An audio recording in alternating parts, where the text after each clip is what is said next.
안녕하세요. 남인숙 작가예요. 오늘은 삐님 사연 들어볼게요. 저는 20대 후반 직장인입니다. 몇 개월 전부터 새로 알게 되어 자주 만나는 또래가 있어요. 그쪽에서 관계에 적극적이라 저도 마음을 열고 친구로 지내게 되었습니다. 그러다가 얼마 전 제가 결혼을 하게 되면서 그 친구를 초대했는데요. 축의금을 확인하고 내심 놀랐습니다. 5만 원이더라고요. 8만 원대의 식대, 청첩장을 주며 비싼 밥을 사며 정중히 초대한 것까지 생각나면서 마음이 별로 좋지 않았습니다. 제 결혼식에 오기 위해 고가의 헤어 메이크업까지 받았다는 걸 알고는 더더욱요. 결혼식에서 신랑 신부 친구들이 서로 눈맞아 사귀게 되는 경우가 많다고 하는데 그걸 의식하고 그런 것 같습니다. 근데 제가 정말 속상한 건 이런 금액적인 손해 같은 것이 아닙니다. 저도 그 친구가 결혼을 할 때 같은 액수로 하면 되니까요. 인터넷에 검색해보니 5만 원 축의금은 안면만 있는 사람에게나 하는 금액이라더라고요. 그동안의 제 호의와 우정이 무시당하는 느낌이어서 더 기분이 별로입니다. 그 일 이후로 이 관계를 계속 유지해야 하나 고민입니다. 사실 그 친구와 지내는 시간이 썩 즐겁지는 않거든요. 제게 충고하는 식으로 말할 때가 많고 제 이야기는 잘 들어주지 않으면서 일방적으로 자기 이야기를 많이 하는 식입니다. 지금으로서는 이런 친구 관계를 유지해야 할 이유를 찾을 수가 없는데요. 원래 친구 관계라는 게 이렇게 힘든 건가요? 제가 속 좁은 인간이라는 걸 스스로 잘 알아서 쓴소리 듣고자 사연을 보냅니다. 원래 인간관계라는 게 힘든 건데요. 어떤 사람하고 친구 관계가 되면 더 그렇죠.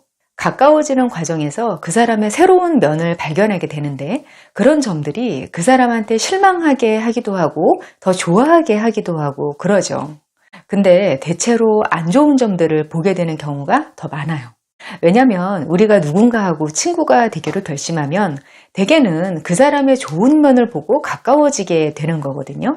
사람의 여러 모습 중에서 좋은 점을 먼저 봤으니까 남은 건 이제 안 좋은 것일 확률이 높겠죠. 그리고 친구라는 게 좀 더 긴장을 풀고 보게 되는 관계잖아요.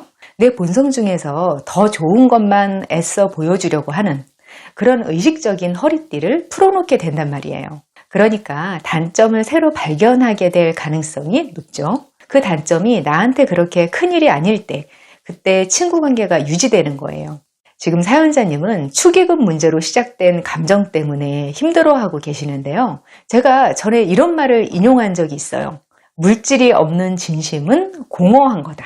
그런 말에 의하면 지금 그 친구분은 참 별로인 사람이다. 이렇게 결론 낼 수도 있을 거예요. 더구나 그 친구분은 자기한테 돈 쓰는 건 아까워하지 않는 분이고 소비 규모가 그렇게 작은 사람이 아니라는 것도 내심 실망스러운 이유였을 수도 있어요. 사연자님과 같은 경우 마음 상할 때 어떻게 마음을 먹고 행동해야 할지 대략 정리해 드려 볼게요. 첫 번째, 상대방이 관계에 돈 쓰는 방식을 고려하기. 저도 돈에는 진심이 따라온다고 생각하거든요. 누군가를 정말 좋아하면 돈이 아깝지 않죠. 공평하다 아니다 이런 생각이 떠오르지도 않아요. 근데 누군가를 좋아하는 관계에서 돈을 쓰는 방식이 생각보다 다양하더라고요. 요즘은 인터넷으로 검색을 해보거나 여러 사람이 보는 커뮤 같은 데 질문을 올리거나 이런 식으로 상식을 검증해보는 방식이 많아요. 사연자님도 검색해 보셔서 보편적인 요즘 상식이라고 생각되는 걸 알아보신 것 같아요. 안면만 겨우 있으면 5만 원, 좀 친하면 10만 원, 친한 친구면 20만 원. 이 정도가 무난한 요즘 시세다. 이런 식으로 나온단 말이에요. 어떤 경우에는 3만 원은 차라리 안 하는 게 낫다. 이런 의견도 있어요. 근데 현실에서는요, 생각보다 인터넷 안 하는 사람들도 꽤 많거든요. 인터넷 안에서는 엄청 상식적인 거라 누구나 알 것 같은데 그거하고는 동떨어진 생각을 갖고 있는 사람들도 생각보다 많단 말이에요. 이게 나이 들어서 각종 테크에 익숙하지 않은 분들 이야기일 것 같죠? 젊은 분들도 비슷해요. 스마트폰 때문에 모든 사람들의 생각이 다 연결되어 있는 것 같잖아요, 요즘. 근데 오히려 각자 개인 미디어 도구를 갖고 있으니까 철저하게 자기 관심사에 대해서만 콘텐츠를 접한단 말이에요. 쉬는 시간에 엄청나게 많은 시간 동안 인터넷에 접속해 있어도 어떤 사람은 요즘 축의금은 얼마나 해야 하는가에 대한 이야기를 절대 들을 수 없는 환경일 수도 있어요. 연예인 덕질을 하느라 계속 그것만 찾아볼 수도 있고요. 어떤 사람은 틈만 나면 웹툰만 보고 있을 수도 있어요. 유튜브에 접속하면 원래 관심사하고 관련된 콘텐츠만 보여주지 내가 관심 없어서 몰랐던 걸 알려주는 콘텐츠는 잘 뜨지 않아요. 그래서 의외로 그 사람 기준에서는 정말로 그게 적정 축의금일 수도 있는 거예요. 어떤 사람들은요, 남들 다 하는 의례적인 일에서 축의금, 조의금, 아니면 생일 선물 이런 걸 친한 사이라고 막 오버해서 챙기는 걸 좋아하지 않는 분들이 있더라고요. 서로 부담이라고 생각하는 거죠. 인색하지 않으면서 이런 생각을 가진 분들은요, 이벤트에서 풍족하게 챙기는 것보다는 상대방에게 정말 뭔가가 필요하다고 생각될 때 아낌없이 퍼주는 형태로 그런 식으로 돈을 쓰는 사람들도 있어요. 전에 알던 어떤 분은요, 엄청 부자인데 지인들한테 선물을 참 소박하게 하시더라고요. 생일 선물이야 하고 주는데 저렴한 와인이나 양말, 늘 이런 작은 거여서 참 의외다. 이런 사람들이 좀 있었어요. 근데 그분 친구 중 하나가 사업이 좀 어려운 적이 있었는데 몇백만 원어치 그 회사 물건을 사주더라고요. 그분은 그런 식으로 돈을 쓰는 사람인 거예요. 이런 경우가 생각보다는 좀 있기 때문에 단순히 돈의 액수만 가지고 그 사람 마음을 가늠하기에는 좀 무리가 있지 않나 싶어요. 사연자님이 몇 개월 동안 친하게 잘 지내셨잖아요. 근데 결혼 때문에 마음이 상한 후로 더 대화도 안 통하는 것 같고 왜 만나는지 모르겠고 이런 생각이 새삼 더 강하게 느껴지시는 거예요, 지금. 저는 일단은 결혼 축의금 사건, 이걸 빼고 그 사람 자체에 대해서만 그 감정을 가만히 정리해 보시는 게 우선일 것 같아요. 두 번째, 먼저 받는 축의금에 대해서는 일체 평가하지 마세요. 이게 무슨 말이냐면요. 보통 우리나라 축의금 문화가 주고받고 서로가 돕는 개념인 거잖아요. 여기서 사연자님은 먼저 받는 입장이에요. 이럴 때는 무조건 와준 사람한테 감사해야 한다. 저는 이렇게 생각해요. 만약 사연자님이 그분 결혼식에 가서 10만 원 축의금을 했는데 상대방은 절반밖에 안 했다. 이건 좀 통상적으로 예의에 어긋나는 일인 게 맞아요. 근데 그마저도 고마운 일이라고 생각하거든요. 왜냐면 자기 결혼할 때는 받고서 그냥 안 오고 축의금 보내주는 것조차 모른 척하고 이런 사람들이 굉장히 많거든요. 만약 어떤 사람이 자기 이벤트에서는 부조를 받았어요. 그래 놓고서 상대방 연락을 받았을 때 나 그날 무슨 일이 있어서 못 가. 이러면서 송금도 안 하는 건 너와 친분을 유지할 생각이 그다지 없다. 이런 의사표시하고 다를 바 없는 거거든요. 그래서 결혼식 하면 인간관계가 싹 정리된다. 이런 말 하는 거죠. 근데 이런 건 다 상대방이 내가 한 만큼 돌려주지 않았을 때 이야기지 먼저 받는 입장에서는 이런 평가를 하면 안 되는 거예요. 왜냐면 지금 이 관계가 어떻게 될지, 상대방이 결혼을 하게 될지, 상대방이 결혼을 할 때까지 나하고 연락을 하고 지낼지 이런 건 아무것도 모르는 상태에서 먼저 축하해주러 온 거잖아요. 리스크가 있는데도 나한테 돈과 시간을 투자하고 있는 거예요, 그 사람은. 살면서 보니까 그게 참 쉽지 않고 고마운 일이더라고요. 그리고 축의금과 식대를 비교해서 마음 상하는 것도 맞는 방향은 아니에요. 그렇게 따지면 결혼식 안 가고 돈만 보내는 게 제일 이득인 건데 결혼 당사자들이 그걸 바라는 건 또 아니죠. 때는 축하해주러 온 분들을 대접하는 개념이지 교환 개념이 아니거든요. 이건 좀 생각을 바꾸시는 게 맞는 것 같아요. 아마 저라면 요즘 식대는 얼마나 하나, 또 요즘 식장 시세는 어떤가 이런 것도 알아보고 검색해보고 좀 축의금을 할 것 같아요. 근데 그러지 않고 자기 상식선에서 하시는 분들도 꽤 있거든요. 식대가 7, 8만 원 선이면 호텔은 아니고 일반 예식장에서 하신 걸 텐데요. 몇 년 전만 해도 일반 예식장 식대가 이 정도는 아니었어요.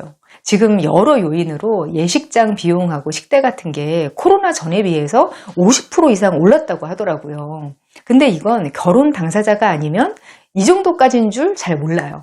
그 친구분은 자기 밥값 정도는 낸 거라고 아마 생각하셨기 쉬워요. 그리고 사연자님이 20대 후반인데 결혼을 하셨으면 아직 주변 사람들의 결혼을 많이 겪어보진 못하셨을 거예요.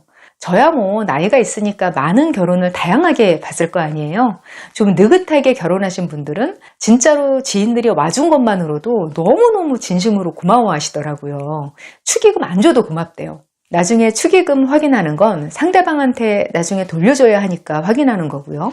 시간이 지나다 보면 사람한테 제일 소중한 게 시간과 에너지라는 걸 깨닫게 되거든요. 자기 생계를 꾸려나가는 사람한테 주말은 정말 소중해요. 사실 그 5만 원 가지고 혼자 외식을 하면 더 편하고 좋은 장소에서 더 맛있는 음식 먹을 수 있거든요. 사실 저는 우리나라에서 제일 예식비가 비싼 땡땡 호텔도 결혼식 음식 자체는 좀 별로더라고요. 1000명이 먹을 음식이 한꺼번에 나오는데 그게 최상급으로 맛있기는 힘들죠. 그뿐만 아니라 주말이라 교통정체도 심하지. 식장에 사람은 엄청 많지. 결혼식장 한번 다녀오는 게 얼마나 피곤한데요. 이러나 저러나 주말에 결혼식장에 나타나는 것 자체가 엄청난 호의 표시라는 거. 그냥 그렇게 생각하시면 마음이 훨씬 편하실 것 같아요. 그리고 한 가지 더. 나중에 그 친구분 결혼식에는요, 꼭 가시거나 축의금 보내시면 좋겠어요. 뭐 덧셈 뺄셈 하면 내가 축의금보다 더 쓴 거니까 한 걸로 치자. 이러지 않으시면 좋겠어요. 관계에서는요, 내 쪽에서 내 계산기로만 두들겨서 나온 숫자는 별 의미가 없어요. 상대하고 합의되지 않은 계산법으로 그 돈은 이걸로 퉁친다. 이런 건 깔끔한 처세법이 아니거든요. 저도 예전엔 이런 걸 잘 몰라서 어영부영 이상하게 넘어가기도 했어요. 그땐 진짜 몰라서 그랬는데 나중에 나이 들어서 돌아보니까 내가 왜 그랬을까 후회되기도 하고 그렇더라고요. 세 번째, 이벤트 이후의 모습만 보세요. 사람이 사람한테 정이 떨어진다는 건 참 마음의 문제라 마냥 비난하기 어려운 면이 있어요. 지금 사연자님이 그 친구분한테 그런 상황이신 건데요. 일단은 결혼이라는 이벤트하고 그 이후 함께 시간을 보낼 때의 모습을 좀 분리하시면 좋겠어요. 사람들이 일륜지 대사라고 하는 인생의 이벤트들 있잖아요. 주로 경조사. 그런 일들의 특징이 나한테는 큰일인데 남한테는 별거 아닌 거. 그런데 남한테도 나와 비슷한 감정을 기대하게 되는 거. 이런 거예요. 그러면서 예민해지게 되기 쉽거든요. 많은 분들이 경조사 때 지인들의 다양한 반응을 실제보다 부풀려서 해석하는 걸 보게 돼요. 그러면서 상처받고 실망하고 그러죠. 저는 언젠가부터 경조사 챙기는 걸로 관계 평가하는 건 안 하기로 했어요. 사람들마다 누구나 각자 자기 살아내는 일이 너무 바쁘고요. 다 자기 인생의 무게로 하나같이 힘들고 힘들어요. 내 인생 이벤트는 나한테만 중요한 거라고 생각하면 그걸로 막 따지게 되지는 않더라고요.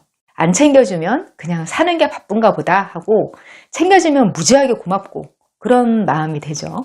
경조사로 사람 거르는 계기로 쓰시는 경우가 많은데요.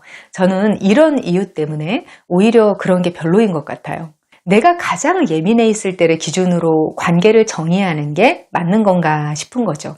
사연자님 경우에는 그 친구분이 아예 모른 척하고 안 챙긴 것도 아니고 하니까 경조사 이벤트를 감정에서 좀 지워내고 현재의 관계에만 초점을 맞춰서 생각해 보시면 좋겠어요. 저 사람이 나를 배려 안 하고 관계를 이용하려고만 하는 사람인가? 내가 저 사람하고 있을 때 불행한 기분인가? 이런 거에 중심을 두시고 그 관계에 대해서 생각해 보시면 좋겠어요. 지금 사연자님이 이런 기분이신 게 그 관계가 현재 시점에서 꽤 가까운 관계이기 때문인 거거든요. 어차피 애매한 관계면 이런 고민도 안 하실 거예요. 근데 이런 감정을 느낄 정도로 가까워진 친구 관계는 어른이 된 이후에는 참 소중한 거예요. 같은 학교, 같은 반, 이런 환경으로 강제로 묶여진 관계가 아니잖아요. 인연이 닿고 서로 맞는 부분이 있어서 자의로 친구가 된 건데 이게 쉽지 않거든요. 어떤 관계든 나를 불행하게 만드는 관계는 멀리하는 게 맞는데요. 이런 소중한 관계는 한 가지 계기로 잃지 않으시는 게 맞다고 생각해요. 사연자님과 또 비슷한 고민하시는 숙숙님들께 도움이 되면 좋겠습니다. 고민 사연은 네이버 카페 어른성장학교 고민 게시판에서 받고 있어요. 저는 다음 이 시간에 여기서 다시 만날게요. 기다릴게요.